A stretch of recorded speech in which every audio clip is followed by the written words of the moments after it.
Welcome back, everybody. Thank you for joining me here today so that we could discuss Death Wish 4. Paul Kersey is back. He started off in New York, then he went to Los Angeles, back to New York. Now in Death Wish 4, he's back in Los Angeles. Of course, he can't just relax and, live his life. He's got to get involved with an entire drug cartel. In this case, the daughter of one of his friends died of an overdose, and he learned that, there's bad drugs, that these drug gangs are controlling everything, and he's just decided enough is enough. He starts hunting down the minions, the henchmen. He goes to a fish cannery and eventually starts working his way up the ladder. And I mean, this is Death Wish 4. We know what's going on here, right? Paul Kersey's mad. He's going to take out the thugs. He's going to take out the criminals in any way possible. And that's the premise of Death Wish 4. Death Wish 4 does feel different than Death Wish 2 and 3. It's less like over-the-top, bonkers, bananas, camp kind of craziness. And it's more of like a darker thriller as opposed to like a crime thriller with some action as opposed to just a straight up insane action movie.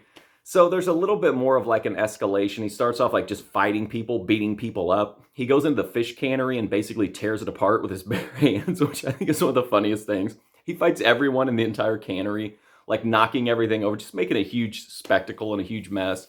It's got shootouts, explosions. He rigs up like a fake wine bottle to blow up. Like there's a lot of cool stuff here. It's just not as quite like over the top as 3. At the same time, though, while I don't think it's quite as entertaining or outlandish as 3, this is still a solid Death Wish movie. There's nothing wrong with a dark, like crime thriller tinged Death Wish, and this still has all the shooting and the violence and you don't have quite as much sleaze in this one as you do in parts 2 and 3, but.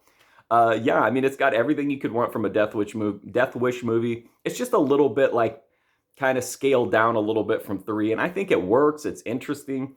Uh, Charles Bronson, just rattling off the one-liners, taking people down. There's just something comforting about seeing Charles Bronson issue vigilante justice. So yeah, Death Wish 4 is not as wild as 3.